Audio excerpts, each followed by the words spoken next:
قرآن کہتا ہے کہ حضرت لوط علیہ السلام کے قوم کے پاس کوئی جواب نہیں تھا سوائے اس کے کہ انہوں نے کہا لوط کے گھر والوں کو اپنی بستی سے نکال دو، یقیناً یہ ایسے لوگ ہیں جو بہت پاک باز بنتے ہیں۔ یہ ہمارا نیا سلسلہ ہے 3 منٹ کے اندر قرآن پاک کے ایک حصے کو سمجھنے کا۔ اگر آپ کو تفسیر قرآن سیکھنے کا شوق ہے تو ہمارے ساتھ جڑے رہیے، آپ تفسیر قرآن سیکھیں گے۔ قوم کے اس جملے کے اندر پورے ایک معاشرے کی نفسیات چھپی ہوئی ہے۔ کیا آپ کو یہ بات معلوم ہے کہ قوم جانتی تھی یہ سب سے پاک باز لوگ ہیں، لیکن اس کے باوجود قوم کہنے لگی کہ انہیں اپنی بستی سے نکال دو۔ یاد رکھو کہ ہزاروں سالوں سے فاسد معاشروں کا یہی شیوا رہا ہے کہ جب انہیں اصلاح کرنے والوں میں کوئی ایسی برائی نہیں ملتی جس پر وہ انہیں تانا دے سکیں تو وہ انہیں ان کی سب سے خوبصورت صفت پر تانا دینے لگتے ہیں۔ اور آل لوط کا جرم یہ تھا کہ وہ پاک باز لوگ تھے۔ یاد رکھو کہ اس سیارے پر کچھ چیزیں کبھی نہیں بدلتی۔ بدکار لوگ صالحین کی موجودگی سے گھٹن محسوس کرتے ہیں کیونکہ وہ انہیں ان کے نقص کو یاد دلاتے ہیں۔ اس لیے ایک زناکار عورت یہ چاہتی ہے کہ کاش تمام عورتیں زناکار ہو جائیں، کیونکہ پاک دامنی اس کے چہرے پر ایک زوردار تھپڑ کی مانند ہوتی ہے۔ اور چور یہ چاہتا ہے کہ کاش تمام مرد چوری کرنے لگیں، کیونکہ امانت داری اس کے پیٹھ پر ایک گرم کوڑے کی طرح ہوتی ہے۔ اور رشوت خور یہ چاہتا ہے کہ کاش تمام ملازمین رشوت لینے لگیں، کیونکہ حلال کمانے والا وہ ہوتا ہے جو نوالے کو اس کے منہ میں کڑوا کر دیتا ہے۔ اور یاد رکھو کہ نافرمان بچہ یہ چاہتا ہے کہ کاش تمام اولادیں نافرمان ہو جائیں، کیونکہ فرما برداری ایک ایسا سخت سبق ہوتی ہے جسے وہ حاصل کر رہے ہوتے ہیں۔ بد کردار بلندی پر پہنچنے سے عاجز ہوتے ہیں، اس لیے وہ چاہتے ہیں کہ دوسرے بھی نیچے گر جائیں۔ وہ آپس میں آپ کے بارے میں برائی کے ساتھ سرگوشیاں کرتے ہیں، جبکہ وہ اپنے دلوں کی گہرائیوں میں یہ تمنا کرتے ہیں کہ کاش وہ بھی آپ جیسے ہوتے۔ تو اے بہترین شخص، میری اس بات کو اپنے پلے باندھ لو کہ آپ نے ان کی باتوں کا یقین نہیں کرنا جب وہ کسی حجاب کرنے والی خاتون کو الجھی ہوئی نفسیاتی مریضہ کہیں، اور جب وہ دیندار انسان کو متشدد کہیں، اور آپ نے ان کا یقین نہیں کرنا جب وہ سچے انسان کو آداب زندگی یعنی ایتھکس سے جاہل کہیں۔ آپ نے ان کا یقین نہیں کرنا جب وہ پاک باز کو بزدل کہیں، اور جب وہ امانت دار کو ایسا نادان کہیں جو یہ نہیں جانتا کہ موقع سے فائدہ کیسے اٹھایا جاتا ہے۔ وہ اپنے دلوں میں آپ کا احترام کرتے ہیں، خواہ وہ ظاہر میں اس کے برعکس ہی کیوں نہ دکھائیں۔ اس لیے اپنے آپ کو ہرگز نہ بدلو۔ میں جانتا ہوں کہ شیطان تمہارے دلوں میں کبھی یہ باتیں ضرور لاتا ہوگا کہ تم پیچھے رہ گئے ہو، لوگ آگے نکل گئے ہیں۔ شیطان تمہیں کہتا ہوگا کہ لوگ زمانے کے ساتھ چلنے لگے ہیں۔ شیطان کہتا ہوگا کہ لوگ مواقع سے فائدہ اٹھانے لگے ہیں، لیکن جہاں تم ہو خیر وہیں پر ہے، بہترین جگہ وہی ہے۔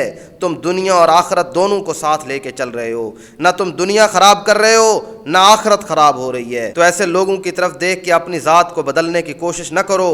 حضرت لوط علیہ السلام اور ان کی آل نے علاقہ چھوڑ دیا تھا لیکن خود کو نہیں بدلا تھا، اگرچہ قوم یہی چاہتی تھی کہ یہ بھی ہماری طرح بدکار ہو جائیں۔ آپ نے بھی نہیں بدلنا، ان لوگوں کو چھوڑ دینا ہے لیکن اپنے رب کو نہیں چھوڑنا۔